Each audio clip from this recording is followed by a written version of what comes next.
News 18 ಡಿಜಿಟಲ್ಗೆ ಸ್ವಾಗತ. ನಾನು ಕೃಷ್ಣ ಹೆಬ್ಬೇಡು, ಹಾಸನ ಜಿಲ್ಲಾ ವರದಿಗಾರ. ವಿಧಾನ ಪರಿಷತ್ ಸದಸ್ಯರ ಆಯ್ಕೆಯಲ್ಲಿ ಅಡ್ಡ ಮತದಾನ ವಿಚಾರ ಇನ್ನೂ ಕೂಡ ಮುಗಿದಿಲ್ಲ. ಬಿಜೆಪಿಯ ಶಾಸಕರುಗಳ ಅಡ್ಡ ಮತದಾನ ಆಗಿದೆ ಎಂಬ ವಿಚಾರ ರಾಜ್ಯದಲ್ಲಿ ಸಾಕಷ್ಟು ಚರ್ಚೆಗೆ ಬಂದಿತ್ತು. ಬಿಜೆಪಿ ಹೈಕಮಾಂಡ್ಗೂ ಕೂಡ ಇದು ತಲೆನೋವಾಗಿತ್ತು. ಯಾವೆಲ್ಲ ಶಾಸಕರು ಅಡ್ಡ ಮತದಾನ ಮಾಡಿದ್ದಾರೆ ಅವರಿಗೆ ಕ್ರಮ ಆಗ್ಬೇಕು ಅಂತ ಆಗ್ರಹ ಕೂಡ ಬಿಜೆಪಿಯ ಶಾಸಕರು ಕೂಡ ಹೊರಹಾಕಿದ್ರು.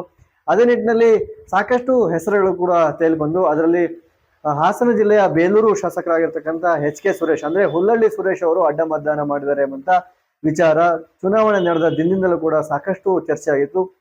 ಇದರ ಬೆನ್ನಲ್ಲೇ ಹೈಕಮಾಂಡ್ ಮತ್ತು ರಾಜ್ಯ ಬಿಜೆಪಿ ನಾಯಕರು ಯಾವೆಲ್ಲ ಶಾಸಕರು ಅಡ್ಡ ಮತದಾನ ಮಾಡಿದ್ದಾರೆ ಎಂಬಂತ ವಿಚಾರದಲ್ಲಿ ಒಂದು ಸಮಿತಿಯನ್ನು ಕೂಡ ಮಾಡಿಕೊಂಡು ಅವರು ಯಾರೆಲ್ಲ ಅಡ್ಡ ಮತದಾನ ಮಾಡಿದ್ದಾರೆ ಎಂಬ ಪತ್ತೆ ಹಚ್ಚಲಿಕ್ಕೆ ಕೂಡ ಮುಂದಾಗಿದ್ದು. CT ರವಿ ಅವರ ನೇತೃತ್ವದಲ್ಲಿ ಈ ಸಮಿತಿ ರಚನೆ ಆಗಿದೆ. ಇನ್ನೂ ಕೂಡ ಯಾವ ಶಾಸಕರು ಅಡ್ಡ ಮತದಾನ ಮಾಡಿದ್ದಾರೆ, ಕಾರಣ ಏನು ಎಂಬಂತನ್ನ ಬಿಜೆಪಿ ಹೈಕಮಾಂಡ್ ಕಲೆ ಹಾಕ್ತಾ ಇದೆ. ಯಾರ ವಿರುದ್ಧನೂ ಕೂಡ ಕ್ರಮ ಆಗಿಲ್ಲ. ಇದರ ನಡುವೆ ಕೂಡ ಆಣೆ ಪ್ರಮಾಣದ ವಿಚಾರ ಸಾಕಷ್ಟು ಸದ್ದು ಮಾಡಿತ್ತು. ಬಿಜೆಪಿ ರಾಜ್ಯಾಧ್ಯಕ್ಷ ಆಗಿರ್ತಕ್ಕಂಥ ವಿಜೇಂದ್ರರವರು ಧರ್ಮಸ್ಥಳಕ್ಕೆ ಹೋಗಿ ಎಲ್ಲಾ ಶಾಸಕರನ್ನ ಕರ್ಕೊಂಡು ಹೋಗಿ ಅಲ್ಲಿ ಶಾಸಕಾಂಗ ಸಭೆಯನ್ನ ಮಾಡಿ ಅವರು ಯಾರೆಲ್ಲ ಮತದಾನ ಮಾಡಿದ್ದಾರೆ ಆ ಅಡ್ಡ ಮತದಾನ ವಿಚಾರವಾಗಿ ಆಣೆ ಪ್ರಮಾಣವನ್ನು ಮಾಡಿಸ್ಬೇಕು ಎಂಬಂತ ಚರ್ಚೆಯನ್ನ ವಿಜೇಂದ್ರ ಅವರು ಮಾಡಿದ್ರು. ಇದಕ್ಕೆ ಬಿಜೆಪಿ ಹೈಕಮಾಂಡ್ ಏನೋ ಬ್ರೇಕ್ ಹಾಕಿತ್ತು.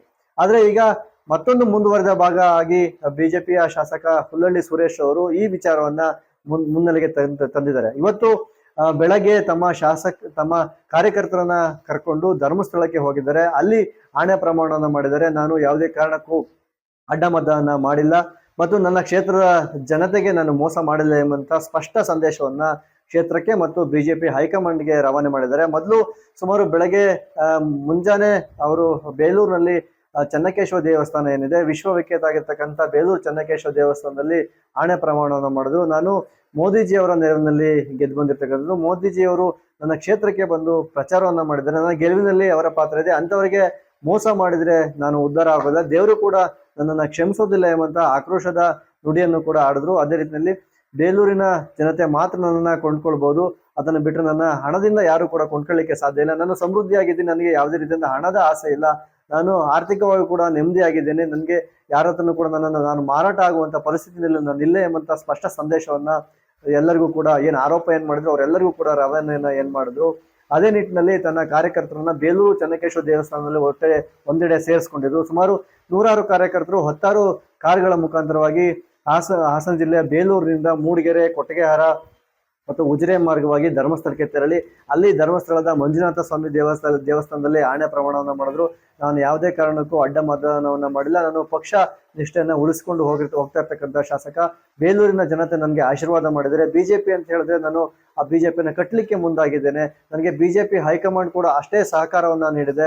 ಅದೇ ನಿಟ್ಟಿನಲ್ಲಿ ಇಲ್ಲಿವರೆಗೂ ಕೂಡ ಕೆಲಸ ಮಾಡಿದ್ದೀನಿ. ಪಕ್ಷ ಸಿದ್ಧಾಂತ ಅಂತ ಹೇಳಿದ್ರೆ ನಾನು ಅಷ್ಟೇ ಬೆಲೆಯನ್ನ ಕೊಡ್ತೀನಿ. ಆದ್ರೆ ನಾನು ಯಾವುದೇ ಕಾರಣಕ್ಕೂ ಅಡ್ಡ ಮತದಾನ ಮಾಡುವಂತ ಪ್ರಹಸನಕ್ಕೆ ನಾನು ಕೈ ಹಾಕಿಲ್ಲ. ನನ್ನ ವಿರುದ್ಧ ಯಾವುದೋ ಒಂದು ಷಡ್ಯಂತ್ರವನ್ನ ನಡೆಸಲಾಗಿದೆ. ಆ ಷಡ್ಯಂತ್ರ ಏನ್ ನಡೆಸಲಾಗಿದೆ ಅವರಿಗೆ ಈ ವಿಚಾರ ಗೊತ್ತಾಗ್ಬೇಕಾಗಿತ್ತು. ನಾನು ಅಡ್ಡ ಮತದಾನ ಮಾಡಿಲ್ಲ ಎಂಬಂತದ ಸ್ಪಷ್ಟ ಸಂದೇಶವನ್ನು ಅವ್ರಿಗೆ ಕೊಡ್ಬೇಕಾಗಿತ್ತು. ಆ ಕಾರಣದಿಂದಾಗಿ ನಾನು ಈಗ ಬೇಲೂರಿನ ಚೆನ್ನಕೇಶವ ನನಗೇನು ಆಶೀರ್ವಾದ ಮಾಡಿ ಅಲ್ಲಿ ಶಾಸಕನನ್ನಾಗಿ ಮಾಡಿದ್ದಾನೆ. ಅದೇ ರೀತಿಯಲ್ಲಿ ಧರ್ಮಸ್ಥಳದ ಮಂಜುನಾಥ ಸ್ವಾಮಿಯಲ್ಲೂ ಕೂಡ ಸಾಕಷ್ಟು ರಾಜ್ಯಾದ್ಯಂತ ಭಕ್ತರನ್ನ, ಲಕ್ಷಾಂತರ ಭಕ್ತರು ನಂಬಿಕೆಯನ್ನ ಇಟ್ಟಿದ್ದಾರೆ. ಇಲ್ಲಿ ಸತ್ಯವನ್ನ ಮಾಡಿದ್ರೆ ನಾವು ಏನು ಆರೋಪ ಹೋಗ್ತೀವಿ ಅದನ್ನ ದೂರ ಆಗ್ತೀವಿ ಎಂಬಂತ ಮನಸ್ಸಾಕ್ಷಿಗೆ ನಮಗೆ ನೆಮ್ಮದಿ ಸಿಗುತ್ತೆ. ಆ ನಿಟ್ಟಿನಲ್ಲಿ ನಾನು ಇವತ್ತು ಧರ್ಮಸ್ಥಳಕ್ಕೆ ಬಂದು ಇಲ್ಲಿ ಆಣೆ ಪ್ರಮಾಣವನ್ನು ಮಾಡ್ತಿದ್ದೀನಿ. ನಾನು ಕೂಡಲೇ ವಿಧಾನಸೌಧಕ್ಕೆ ಹೋಗಿ ನಾನು ಅಡ್ಡ ಮತದಾನವನ್ನು ಮಾಡಿಲ್ಲ, ಪಕ್ಷದ್ರೋಹವನ್ನು ಮಾಡಿಲ್ಲ, ತಾಯಿ ಬೇರೆ ಅಲ್ಲ ಪಕ್ಷ ಬೇರೆ ಅಲ್ಲ ಅಂತಕ್ಕಂಥ ಭಾವನೆಯಿಂದ ನಾನೊಬ್ಬ ಸಂಘ ಪರಿವಾರದಿಂದ ಬಂದಂಥವನು, ಪ್ರಾಮಾಣಿಕವಾಗಿ ಹಿಂದುತ್ವಕ್ಕೆ ಒತ್ತನ್ನು ಕೊಡ್ತಕ್ಕಂಥವನು. ನನ್ನ ಮೇಲೆ, ಪ್ರಾಮಾಣಿಕರ ಮೇಲೆ ಈ ರೀತಿ ಆರೋಪವನ್ನು ಮಾಡಿ ಪಕ್ಷ ನಿಷ್ಠೆ ಇರ್ತಕ್ಕಂಥವ್ರಿಗೆ ಎಲ್ಲೋ ಒಂದು ಕಳಂಕವನ್ನು ತರಬೇಕು ಅಂತಕ್ಕಂಥ ಮಾಡಿದರೆ ಇದಕ್ಕೆ ಸಾಕ್ಷಾತ್ ಪುಣ್ಯಕ್ಷೇತ್ರ. ಇವತ್ತು ಮಂಜುನಾಥ ಸ್ವಾಮಿಯನ್ನು ಕಾಯ್ತಕ್ಕಂಥವನು ಅಣ್ಣಪ್ಪ ಸ್ವಾಮಿಯ ದರ್ಶನವನ್ನು ಪಡೆದು ಅಲ್ಲಿ ಅವನಿಗೆ ಸೇವೆಯನ್ನು ಸಲ್ಲಿಸಿ ಮಂಜುನಾಥ ಸ್ವಾಮಿಯನ್ನ ದರ್ಶನವನ್ನು ಪಡೆದು ಮಂಜುನಾಥ ಸ್ವಾಮಿಯ ಮುಂದೆ ತಮ್ಮಲ್ಲಿ ಪ್ರಮಾಣವನ್ನು ಮಾಡಿ ಹೇಳುತ್ತಾ ಇದ್ದೇನೆ, ನಾನೊಬ್ಬ ನಿಷ್ಠಾವಂತ ಪ್ರಾಮಾಣಿಕ ಕಾರ್ಯಕರ್ತ ಭಾರತೀಯ ಜನತಾ ಪಕ್ಷದ. ನಾನು ಅಡ್ಡ ಮತದಾನವನ್ನು ಮಾಡಿಲ್ಲ, ಭಾರತೀಯ ಜನತಾ ಪಕ್ಷಕ್ಕೆ ದ್ರೋಹವನ್ನು ಮಾಡಿಲ್ಲ. ನಮ್ಮ ಅಧ್ಯಕ್ಷರು ವಿಪಕ್ಷ ನಾಯಕರು ಸೂಚಿಸ ಅಭ್ಯರ್ಥಿಗಳಿಗೆ ನಾನು ಮತವನ್ನು ಹಾಕಿದ್ದೇನೆ. ಅದಕ್ಕೆ ಮಂಜುನಾಥ ಸ್ವಾಮಿನೇ ಸಾಕ್ಷಿ. ನಮ್ಮ ರಾಜ್ಯಾಧ್ಯಕ್ಷ ಆಗಿರ್ತಕ್ಕಂಥ ವಿಜೇಂದ್ರ ಅವರು ಕೂಡ ನಾನು ಕೇಳ್ಕೊಂಡಿದ್ದೆ, ನೀವು ಧರ್ಮಸ್ಥಳಕ್ಕೆ ಹೋದ್ರೆ ನಾನು ಕೂಡ ನಿಮ್ ಜೊತೆ ಬರ್ತೀನಿ, ಅಲ್ಲಿ ನಿಮ್ಮ ಮುಂದೆನೆ ನಾನು ಪ್ರಮಾಣವನ್ನ ಮಾಡ್ತೀನಿ, ನಾನು ಯಾವುದೇ ಕಾರಣಕ್ಕೂ ಅಡ್ಡ ಮತದಾನ ಮಾಡಿಲ್ಲ ಎಂಬಂತ ವಿಚಾರ ಅವನಿಗೆ ಸ್ಪಷ್ಟಪಡಿಸ್ತೀನಿ ಅಂತ ಅವರು ಕೂಡ ಮನವಿಯನ್ನ ಮಾಡಿದ್ರು. ಆದ್ರೆ ಬಿಜೆಪಿ ರಾಜ್ಯಾಧ್ಯಕ್ಷ ವಿಜೇಂದ್ರ ಅವರು ಇದಕ್ಕೆ ಅವಕಾಶವನ್ನು ಕೊಡದ ಹಿನ್ನೆಲೆಯಲ್ಲಿ ಇವತ್ತು ತಮ್ಮ ಕಾರ್ಯಕರ್ತರನ್ನ ಕರೆದುಕೊಂಡು ಧರ್ಮಸ್ಥಳಕ್ಕೆ ಹೋಗಿ ಆಣೆ ಪ್ರಮಾಣವನ್ನ ಮಾಡಿದ್ದಾರೆ. ಏನು ಬೇಲೂರಿನ ಶಾಸಕರಾಗಿರ್ತಾರೆ HK ಸುರೇಶ್ ಮೇಲೆ ಗಂಭೀರವಾಗಿ ಆರೋಪ ಕೇಳಿ ಬಂದಿತ್ತು. ಅದನ್ನ ಈಗ ಆಣೆ ಪ್ರಮಾಣದ ಮೂಲಕವಾಗಿ ಸಾರಾಸಕ್ತಾಗಿ ಅವರು ತಳ್ಳಿ ಹಾಕಿದ್ದಾರೆ. ಯಾವ ಶಾಸಕರು ಅಡ್ಡ ಮತದಾನ ವಿಧಾನ ಪರಿಷತ್ ಚುನಾವಣೆಯಲ್ಲಿ ಮಾಡಿದ್ರು, ಅವರ ವಿರುದ್ಧ ಯಾವೆಲ್ಲ ಕ್ರಮ ಆಗುತ್ತೆ ಎಂಬಂತ ಕುತೂಹಲ ರಾಜ್ಯದ ಜನತೆ ಮುಂದೆ ಏನಿದೆ. ಇದರ ನಡುವೆ ಈ ಒಂದು ಆಣೆ ಪ್ರಮಾಣ ಮತ್ತೊಮ್ಮೆ ಮುನ್ನೆಲೆಗೆ ಬಂದಿದ್ದು ಬಿಜೆಪಿಯ ಹೈಕಮಾಂಡ್ ಮತ್ತು ರಾಜ್ಯದ ಹೈಕಮಾಂಡ್ ಯಾವ ರೀತಿಯಾಗಿ ಈ ವಿಚಾರದಲ್ಲಿ ಕ್ರಮವನ್ನು ವಹಿಸುತ್ತೆ ಎಂಬಂತದ್ದು ಎಲ್ಲರ ಮುಂದೆ ಇರ್ತಕ್ಕಂಥ ಕುತೂಹಲ. ಕೃಷ್ಣ ಇಬ್ಬಿಡು, ನ್ಯೂಸ್ 18 ಹಾಸನ. ನಿರ್ಭೀತ, ನಿಷ್ಪಕ್ಷಪಾತ, ವಿಶ್ವಾಸಾರ್ಹ ಸುದ್ದಿಗಳಿಗೆ ಹೆಸರಾಗಿರುವ ನ್ಯೂಸ್ 18 ಕನ್ನಡ ಈಗ ಆಪ್ನಲ್ಲೂ ಲಭ್ಯವಿದೆ. ದಯವಿಟ್ಟು ಇಲ್ಲಿರುವ QR ಕೋಡ್ನ ಸ್ಕ್ಯಾನ್ ಮಾಡಿಕೊಂಡು ಆಪ್ ಡೌನ್ಲೋಡ್ ಮಾಡೋದಕ್ಕೆ ಮರಿಬೇಡಿ. ನಿಮ್ಮ ಬೆಂಬಲ ಹೀಗೆ ಸದಾ ನಮ್ಮೊಂದಿಗಿರಲಿ. ಧನ್ಯವಾದ.